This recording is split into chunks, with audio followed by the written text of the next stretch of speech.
अस्सलाम वालेकुम। कैसे हैं आप सभी? आई होप आप सभी खैरियत से होंगे। तो आज मैं ना सुबह-सुबह नाश्ता कर रही थी, लेकिन आज का ना मेरा बिल्कुल भी दिल नहीं था कि मैं खुद से नाश्ता बना करूँ। आज मन कर रहा था कि कुछ बाहर से मँगा के खाया जाए।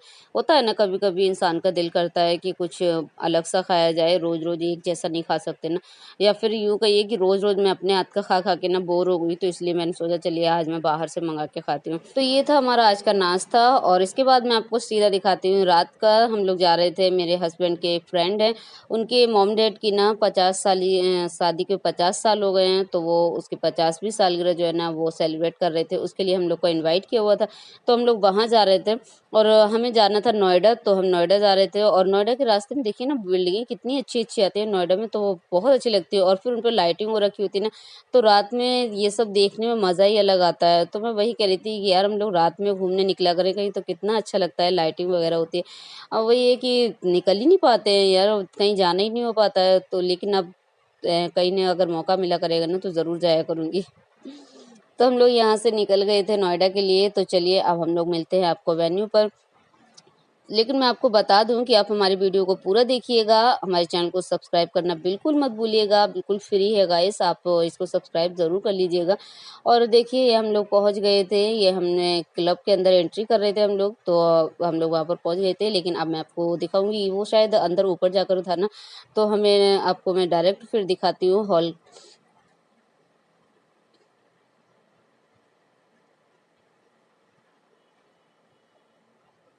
बच्चे इतने ज़्यादा एक्साइटेड थे ना ये सब देखकर कि हाँ मतलब हमें पार्टी में जाने को मिल रहा है और वो भी कुछ अलग हट के देखने को मिलेगा, तो इसके लिए बहुत अच्छे से इतना खुश हो रहे थे कि हमें बहुत मज़ा आएगा यहाँ पर। और ये देखिए डेकोरेशन भी बहुत अच्छी कर रखी थी, काफ़ी अच्छा सा कर रखा था और ये अंकल आंटी की एंट्री है। अंकल आंटी को ना सारे गेस्ट आ गए थे, उसके बाद लास्ट में एंड में उनकी एंट्री कराई ना, और तभी अच्छा भी लग रहा था। अगर स्टार्टिंग में ही हो जाती ना तो फिर इतना मज़ा नहीं आता। अब लास्ट में एंट्री थी ना तो बहुत अच्छा लग रहा था। और फिर उसके बाद अंकल ने आंटी आंटी को ना रिंग पहनाई थी। 50 साल हो गए हैं यार, मायने रखते हैं, बहुत ज़्यादा होते हैं। लेकिन आंटी पता है इतनी बहुत अच्छी है, नेचर ना बहुत अच्छा था अंकल आंटी का, बहुत अच्छा। मैं फर्स्ट टाइम मिली हूँ, लेकिन मुझे ऐसा बिल्कुल भी नहीं लगा था कि मैं उनसे फर्स्ट टाइम मिल रही हूँ। यहाँ तक कि पता है मैं तो जैसे अंकल आंटी की एंट्री हुई, आंटी आकर जैसे ही बाहर अंदर बैठी थी सोफ़े पर, तो वैसे ही उन्होंने जब देखा मुझे तो देखकर फ़ौरन बुलाया, और मुझे बुलाया ना तो मैं इधर-उधर देख रही थी कि मुझे बुला रही हैं या किसी और को बुला रही हैं। तो मैं इधर-उधर देखने लग गई, तो आंटी ने फिर से इशारा किया कि हाँ, आपको ही बुला रही हूँ आओ। फिर मैं गई तो मुझसे इतने प्यार से, इतने अच्छे से बात कर रहे हैं ना, और इतने अच्छे से बात कर रही हैं, सच में लग ही नहीं रहा है कि मैं फर्स्ट टाइम मिली हूँ। और ये अंकल आंटी के बेटे थे, ज्ञान भाई, उनके भाई दोनों लोग थे, उनकी भाभी भी थी और ये उनकी वाइफ़ है। तो यहाँ पर देखिए फिर उसके बाद केक आ गया था, तो केक कटिंग के लिए, और केक ना कितना प्यारा-सा लग रहा था यार, बहुत अच्छा लगता है, और जो इसका कलर कॉम्बिनेशन है वो बहुत अच्छा लग रहा था, वेलवेट टच दिया हुआ था ना, इस पे तो बहुत प्यारा-सा लग रहा था। और फिर उसके बाद केक कटिंग हुई और बच्चों की एक्साइटमेंट तो देखिए, बच्चों को जैसे होता है ना कि एक केक आता है तो बच्चों को बस यही लगता है हैप्पी बर्थडे है, तो एक्साइटमेंट हो जाती है इतनी ज़्यादा कि बस अब तो केक कटेगा, फिर उसके बाद केक से एक खेल करेंगे, एक-दूसरे को लगाएँगे।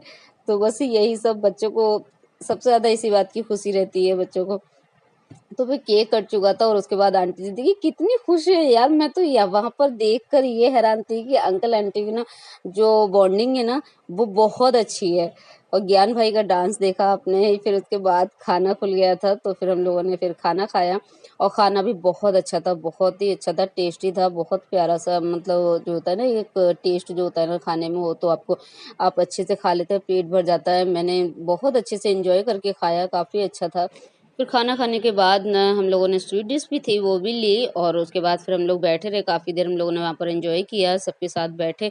फिर उसके बाद हम घर के लिए निकल लिए थे, और ये देखिए बिल्डिंग कितनी प्यारी सी लग रही है, लेकिन ना इसके आगे पेड़ आ रहे थे तो मुझे ये प्रॉपर नहीं दिख रही थी, और मुझे वहाँ देख कर ना बहुत अच्छी लग रही थी वापस आते हुए, तो मैं इनसे कह रही थी कि यार कितनी प्यारी सी लग रही है ना, इसका डिज़ाइन बहुत अच्छा लग रहा है, तो इसी वजह से मैं आप लोग के साथ भी शेयर कर रही हूँ इसको। तो चलिए अब हम लोग घर निकल आए थे, तो लेकिन बहुत मज़ा आया वहाँ पर, हम लोगों ने बहुत एन्जॉय किया, बहुत अच्छा लगा। वैसे तो मैं ज्ञान भाई और उनकी वाइफ़ सरिता से पहले भी मिल चुकी हूँ और हम लोग टच में भी रहते हैं। ऐसा नहीं है, कभी-कभार हम लोग टच में भी रहते हैं, बात भी कर लेते हैं, चैटिंग भी कर लेते हैं। लेकिन वहाँ जाकर ना उनकी मम्मी-डैडी से फर्स्ट टाइम मिली हूँ ना, तो बहुत अच्छा लगा। उससे समझ में आ गया ना कि ज्ञान भाई का इतना अच्छा नेचर कैसे है, क्योंकि जब अंकल-आंटी का इतना अच्छा नेचर है, तो फिर ज़ाहिर-सी बात है, जब मैं पेरेंट्स का इतना अच्छा नेचर है, तो बच्चों पर कुछ तो असर होता है ना। तो इसीलिए ज्ञान भाई का भी नेचर बहुत अच्छा है, वो भी बहुत प्यार से, बहुत ही इज़्ज़त के साथ बात करते हैं और उसी तरह से हमेशा ही उसी तरह बात करते हैं, तो बहुत अच्छा लगा सभी से मिलकर। फिर उसके बाद ये नेक्स्ट डे का था, यहाँ पर मैं बना रही थी चिकन नूडल्स, तो मैं आप लोग के साथ इसकी रेसिपी शेयर कर देती हूँ। मैंने सोचा चलिए मैं बना रही हूँ, तो मैं आप लोग को दिखा देती हूँ। ये नेक्स्ट डे बना रही थी कि असल में मैं चिकन को ना को सालन बनाने जा रही थी, लेकिन हमज़ा ने कह दिया कि उनको नूडल्स खाने हैं। फिर जब चिकन निकाला हुआ तो मैंने सोचा चलिए चिकन बोनलेस है तो इसको मैं नूडल्स बना देती हूँ। तो मैंने इसीलिए बारीक-बारीक से चिकन को कट कर लिया है और ये फ्रोज़न था तो बहुत आराम से, जैसे इसमें ना मैं मतलब मैंने बारीक कट किया है तो बहुत जल्दी से ये फ्रोज़न जो था ना वो पिघल चुका था और फिर जो थोड़ा बहुत रह गया है वो मैं इसमें जब डालूँगी कढ़ाई में तो उसमें हो जाएगा। तो मैंने क्या किया था, एक कढ़ाई में करीब वो 3 टेबल स्पून ले लिया था ऑयल और उसके बाद उसमें डाले 1 टीस्पून बारीक कटी हुई लहसुन, बारीक कटा हुआ 1 टीस्पून अदरक और फिर उसमें एक बड़े साइज़ का प्याज़ लिया था, उसको मोटा-मोटा काट लिया था, वो डाल दिया और उसको प्याज़ को सिर्फ़ मैंने सॉफ्ट किया था, उसको कलर चेंज हो गया था बस पिंकिश, बस उस तरह से किया और इसको ब्राउन ब्राउन नहीं किया था। फिर उसके बाद जो हमने चिकन के पीसेस कट किए थे, तो वो चिकन डाल दिया था, डालकर इसको मिक्स करते हुए थोड़ी देर अच्छे से भून लेंगे और इसको हल्का-सा, चिकन तो वैसे जल्दी पक जाता है, लेकिन हल्का-सा मैं चाह रही थी और अच्छे से पक जाए, तो मैंने इसको ढककर 2 से 3 मिनट अच्छे से पका लिया था। फिर उसके बाद इसको मिक्स किया और अब हम इसमें डाल देंगे इसके मसाले। तो इसके लिए देखिए मैं लूँगी पहले सोया सॉस, तो मैं 2 टेबल स्पून ले रही हूँ सोया सॉस और इसमें 1 टेबल स्पून डाल दूँगी विनेगर और 3 टेबल स्पून डालूँगी मैं ग्रीन चिली सॉस। आपके पास रेड चिली सॉस है तो आप वो डाल दीजिएगा या फिर ग्रीन चिली सॉस जो भी आपके पास है आप वो डाल दें और फिर उसके बाद 3 टेबल स्पून लिया है मैंने टोमेटो केचअप और अब मैं इसमें डाल दूँगी नमक। नमक आप अपने टेस्ट के हिसाब से डाल दीजिएगा और इसमें मैंने डाल दिया है हाफ़ टी स्पून अजीनोमोटो, यानी जो चाइनीज़ नमक होता है वो डाला है मैंने और हाफ़ टी स्पून डाल दिया chilli flakes, half teaspoon डाला है ब्लैक पेपर पाउडर। आप ना इसमें नमक को, मिर्च ये अपने टेस्ट के हिसाब से रख लीजिएगा और दूसरी बात, अगर आपको लगे कि आपके पास चाइनीज़ नमक नहीं है यानी कि अजीनोमोटो नहीं है या फिर आपको लगे कि आपको ये नहीं डालना है तो आप मत डालिएगा, कोई टेंशन नहीं है। और ये मैंने चिकन पाउडर डाला था, चिकन का क्यूब्स था वो डाल दिया था। क्या है ना, क्योंकि हम इसमें चिकन का बना रहे हैं तो मैं चाहती थी इसमें ज़्यादा से चिकन का फ्लेवर आए, क्योंकि नूडल्स में चिकन का फ्लेवर नहीं होता है। ओह सॉरी, मैंने पहले डाल दिया था 1 टीस्पून ऑरिगेनो और यहाँ पर डाला है मैंने half tea spoon black pepper powder और 1 टीस्पून टोमेटो केचअप और डाला है मैंने।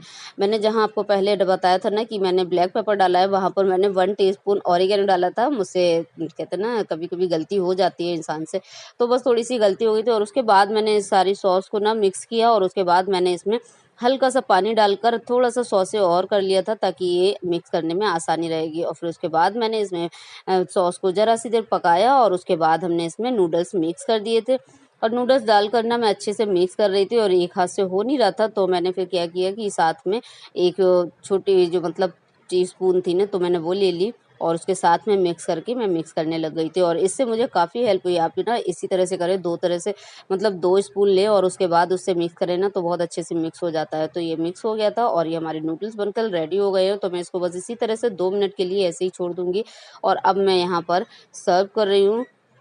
तो देखिए कितने प्यारे से लग रहे हैं और हमारे नूडल्स जो है वो बनकर तैयार हो गए और आप इसे ज़रूर बनाएँ, क्योंकि मैं ना इसको कोई भी ऐसे सामान इसमें नहीं डालती हूँ ना जो ईज़िली नहीं मिलता है या फिर हमारे घर में नहीं होता है। मैं वो जो भी बनाती हूँ, जो भी कुछ बनाती हूँ ना, तो वो सारा कुछ बहुत ही कम मसालों के साथ बनाती हूँ ना, और आप आसानी से इसको बना सकते हैं। आपको ऐसा कोई भी दिक्कत नहीं आती है ना, घर में इस तरह से सामान अवेलेबल होते हैं तो आप उस तरह से बना सकते हैं।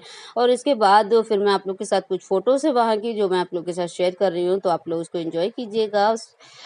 और आप जब भी कोई भी मेरी रेसिपी अगर ट्राई करते हैं ना, तो प्लीज़ उसका फ़ीडबैक हमसे ज़रूर शेयर कर दिया करें और दूसरी बात, आप हमारे चैनल को सब्सक्राइब करना बिल्कुल मत भूलिएगा। तो हमारी वीडियो को लाइक कीजिएगा, शेयर कीजिएगा। अल्लाह हाफ़िज़।